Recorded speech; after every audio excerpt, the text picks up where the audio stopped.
Alrighty, what's going on, interwebs? As you can see over here, I'm watching some YouTube, some car visit. Alright, one of my favorite channels. Anyhow, this is videos about piston rings. We've got aftermarket piston rings and we got original o.e.m piston rings. And of course, we're all using a brand new o.e.m piston rings from Suzuki dealership. Of course, we got a used barrel here. This barrel is it got 55,000 kilometers on here. All right, I have done a compression test before the engine blew up, and she did have 126 psi. I mean, brand new, this thing should have about 152 psi. So there is a loss. The second test, the oil test, there is a compression loss of 32 psi. Right. So, but we still got 126 psi. Anything below 100 psi is likely one start. Right. Always take some W40 or Q20 and lubricate your cylinder, right, or your barrel, or your engine parts, so they don't corrode. All right, always keep those lubricated, all right, especially if it's been standing for a couple of months. All right, and of course I'm struggling to remove the bottom end gasket. I don't really want to use a blade because it's scratching. So what I'll be doing is, over a course of a couple of days, I'll be soaking this in hot water to soften this up, and then I can remove this without using a horrible blade. Anyhow, what I want to show you here, how horrible these piston rings compare, these Hong Kong piston rings compared to the o.e.m piston rings. Don't know if you can see it over there, but just the size, the diameter, thinner here, thicker here, fatter here, and again thinner here. You'll see how they basically taper, right? You can see it's pretty big over here.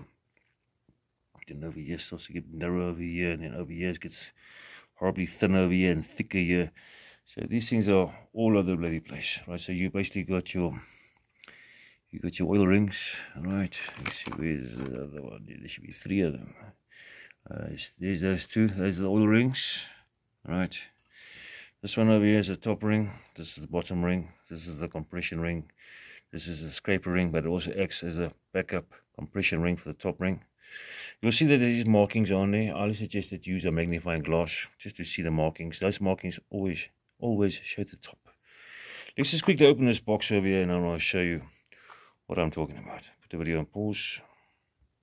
Alrighty, just open up the package over here. This is the o.e.m piston rings. Keep in mind that these things are about $50 in my exchange rate, and these are probably about $8, right? In South African monies, this is about 800 bucks. And this is about 150 rands. All right, let's just compare. I don't know if you guys can see it. All right, let's just sort this out here. Okay, we got the top ring and the bottom ring there. These markings on these things must always face the top. Whatever markings it has, face the top. Okay, so we have this one, of course, is the lighter color skin. This is the top ring, and this is the bottom ring. Right. Let's just compare the difference. Whatever you do, don't mix up these piston rings, these o.e.m ones with these cheap ones. All right, let's just take this one over here and see if we can see a difference. Okay, this is the Hong Kong one, and this is the o.e.m piston ring. You know, most people want to fit piston rings because the engine is low compression, but honestly, fitting o.e.m piston rings or very cheap piston rings is really not going to help, especially if your cylinder is worn. If your cylinder is excessively worn, fitting Hong Kong piston rings or o.e.m piston rings is really not going to help. All right, if your engine is finished, it's finished. All right, let's just see the diameter. I can clearly see by my eyes that these ones over here looks way better in diameter than this one. Let's put it on top over here. Okay, they look identical, but it's not. You can see that these things are clearly wavy. But the best way for me to show you, I'm going to install this onto my brand new piston on here and show you exactly what it looks like. Okay, put the video on pause quickly. Alrighty, I've just installed these Hong Kong piston rings to my o.e.m piston and my o.e.m barrel over here. But keep in mind that your barrel does wear, right? Keep in mind that your piston doesn't go all the way to the top. It actually stops below this how do I say, this sleeve here, this sleeve over here, it's about 10 to 12 mil below the sleeve.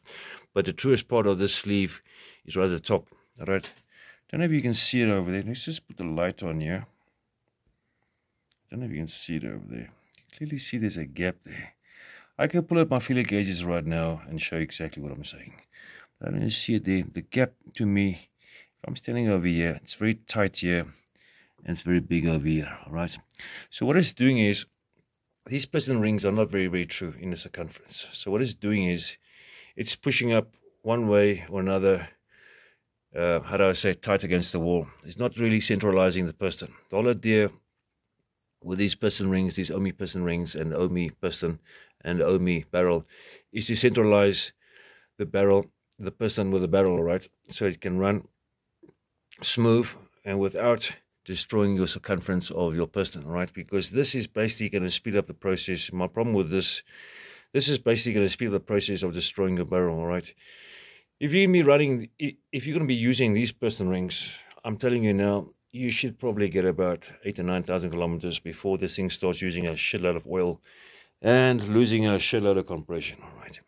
So we are just basically going to remove these foam piston rings, and we're going to install the o.e.m piston rings, and you're clearly going to see that there'll be more of a, how do I say, of a true centralizing of the piston rings or the barrel itself, because right now you can see there's a big gap over here, and over here it's pushing up tight because of these piston rings. How do I say, they're not made, how do I say, to the best of quality. All right, let's just remove these foam piston rings, and I'll show you that hopefully that these ones over here will be more centralizing for this, because these ones right now, I mean, if I'm going to be using these ones over here, I should be getting at least another 30,000 kilometers out of this barrel over here, right, before it's totally kaput. But right now, this will just basically speed up the process of destroying your barrel, right?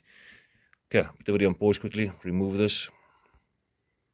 Alrighty, I've just installed the o.e.m piston rings into my barrel. Alright, the reason I'm installing it as high as possible, because there is wear on the cylinder, of course. So the truest section of this circumference here is this highest spot over here, where the piston does not go up, because keep in mind, the piston, it doesn't come all the way up. All right, I'm just seeing how these piston rings are centralizing this piston inside the closest of the truest section of the cylinder. It looks way better than those piston rings, because those piston rings are actually pushing this, how do I say, it's not lining up properly. So it's actually pushing up against the fence over here, against the cylinder over here, and it's not lining up properly. So what it's going to do is basically just going to end up, it's just basically going to end up making your circumference here out of true. All right, don't need to sit over there. I don't even need a vernier caliper. I can see that gap looks even. All right, way even. All right, so this is the truest way of getting your piston to be centralized with the barrel and the, you know, the, how do I say, the conrod and everything over there. All right, I don't know if this video makes sense. Most of you here will not understand a word that I'm fucking talking on. You know what I'm talking about over here. But be my guest. You want to use these foam piston rings. These are brand new ones, of course. You are soon going to turn your barrel into an egg shape. All right, this is the best I can get it over here. All right, with these o.e.m piston rings. This is basically centralizing this. All right, don't think now by putting new piston rings, even o.e.m piston rings or bloody aftermarket piston rings, that your compression is going to go up. All right, if your cylinder is badly worn, if your compression is low, don't even bother wasting your money on new piston rings, or even aftermarket piston rings, because you're going to have low compression, you're going to have oil burning up in your exhaust. All right, so all right, thank you, hopefully that makes sense.